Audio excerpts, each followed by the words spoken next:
3, 2, 1. Hey ho! Hi guys and welcome back to my vlog.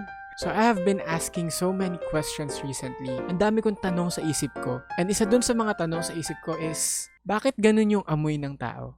I mean, hindi... Bakit kapag kami naaamoy tayo, parang naaalala natin lagi? Alam mo yun, nagigets niyo ba ako? Pagka may naamoy ako, it triggers something in my memory. Ako lang ba to o lahat tayo ganun? Feeling ko sa akin, to the important people lang in my life, yung parang sobrang remarkable na tao or memorable na tao sa buhay ko, they all have their own sense. Na parang kapag naamoy ko, this is them. Eto siya, eto siya. I don't know. That's why, nag-search ako sa Google, nag-search ako sa YouTube. Bakit kaya ganun? Bakit kaya pagka may naaamoy ako, may naaalala ko? Bakit sobrang laki ng impact ng amoy? Parang feeling ko ito yung mga small details na hindi natin napapansin masyado. Para sa akin, hindi lang siya yung mababangong amoy. Kahit yung hindi gano'ng mabangong amoy, it still makes you remind of someone or something or someplace or just a memory. It triggers a memory. I don't know. I came across this video on YouTube, Why Smell is More Important Than You Think. And it actually made sense. Hindi ko pa siya natatapos panoorin. I wanna watch it with you. Let's discover everything together. And yeah, ako lang ba yung ganito? O pati kayo? Hindi ko alam Let's go ahead. This video is by TED Talks. So I'm a perfumer, but I'm also an obsessive collector of scent memories. Scent For the last memories. year- Scent memories. What are scent memories? Scent memories. Huh? Nag-search na pala ako kanina kasi color purple na. Okay. Why do smell trigger strong memories? The delicious scent of baking bread wafting out from the open doors of a nearby bakery can act like a time portal. True. Parang pagka dumadaan ka sa Jollibee, di ba? Pag napapadaan ka sa Jollibee, naamoy mo yung chicken or burger steak nila lagi. Sa labas lang ng Jollibee, grabe yung amoy ng Jollibee I wanna eat. Hindi lang yung gusto mong kumain, pero parang bumabalik ka sa alaala mo nung batang mahilig ka pa sa Jollibee. But why do smell trigger powerful memories, especially emotional ones? Parang, pag may naamoy ka talaga, The short answer is that the brain regions that juggle smells, memories, and emotions are very much intertwined. Okay. In fact, that the way your sense of smell is wired to your brain is unique among your senses.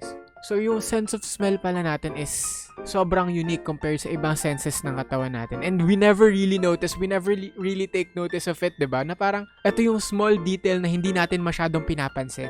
Right? Okay, let's just continue watching the video. Mamaya na natin basahin to kasi baka mamaya may madiscuss siya tas nabasa na natin. So I'd like to start by sharing with you one of these memories that I received from a 40-year-old woman. And she said, the day after my 13th birthday, my mother died of cancer. And outside of her bedroom window, my father planted a lilac bush. It was her favorite flower. And later on, when I was in my 20s, I did was not going expect through a it to be really this difficult sad. time. And as I lay there on my bed, crying, I started to smell the scent of lilacs. And she said it was impossible. There were no flowers around me. There were no flowers outside of my apartment.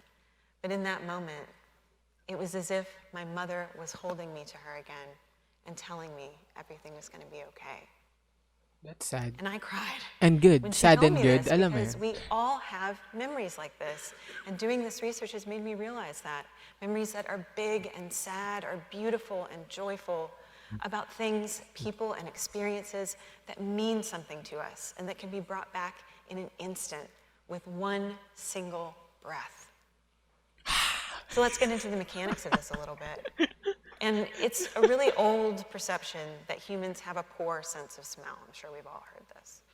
And that's true from one perspective. We do, in relation to animals, have fewer olfactory receptor genes.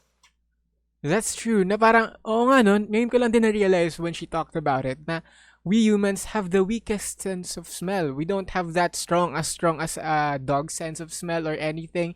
We have a weak sense of smell, pero it actually is more important than what we think. But what science is starting to support is that we actually have a fairly advanced sense of smell. The sheer number of genes doesn't really predict olfactory prowess.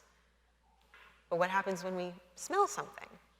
Well, when we smell something, our brains process this in a really unique way. She's gonna discuss it. Because instead of going to the cerebral cortex, which is where we process language and judgment, Okay. smells go to the limbic system.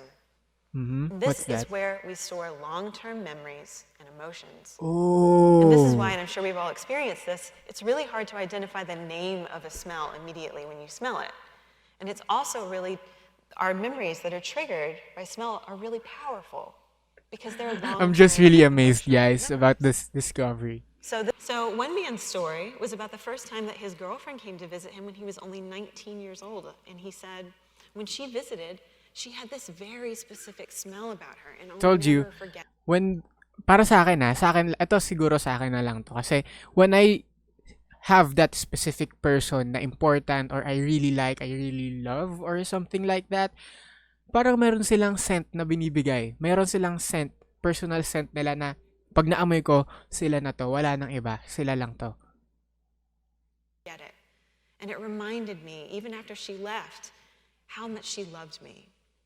Well, what was the smell that he'll never forget? It was Tide detergent. Tide lang pala. Pero still, it's true, right? Na parang these smells bring us back to memories. A ton of memories. That's why sobrang laki ng effect ng perfume, ng amoy mo, ng scent mo whenever it comes to interacting with other people. I think, I don't know, siguro sa akin lang. A big part of its appeal is a citrus, fruity, and floral experience. Okay. These are not random components. The smell of citrus strongly correlates to cleanliness. Sweet, fruity smells increase feelings of comfort. And floral scents evoke maternal love and care. So that's why, sa akin ako personally, when I smell citrus, parang oo nga, that's true na parang, it really smells clean. Na parang mas komportable ako pag amoy citrus yung paligid ko. And yeah, it's true. Can't Here's believe another it. memory from a 54-year-old woman. And she said, the other day at the grocery store, I ran into this person with this very familiar smell. And it really brought back my childhood. And I had to think for a minute, but I realized it was Downy fabric softener. And my mother always used Downy when I was growing up. And it made me think of her and how she kept everything so nice and clean. What do you think of when you think of clean? Do you think of taking care of the people you love? Taking care of your belongings? Well, the smell of clean and the idea of moral character are so inextricably linked that it can actually make us behave better if we're placed in environments that smell like cleaning products. Siyempre, sino ba namang... In a recent study... I mean, if the room smells really bad, you won't really function well. Maliban na lang sa kwarto nyo kasi hindi mo na alam kung mabango-bango yung kwarto nyo. That's true, right? In every places na pinupuntahan natin, yung mga bahay lang natin, yung walang amoy. Pero sa totoo, meron talagang amoy when a stranger comes in. When other people comes into your house, meron silang maaamoy. When you go to their house, may maaamoy ka, pero wala silang maaamoy. Gets nyo?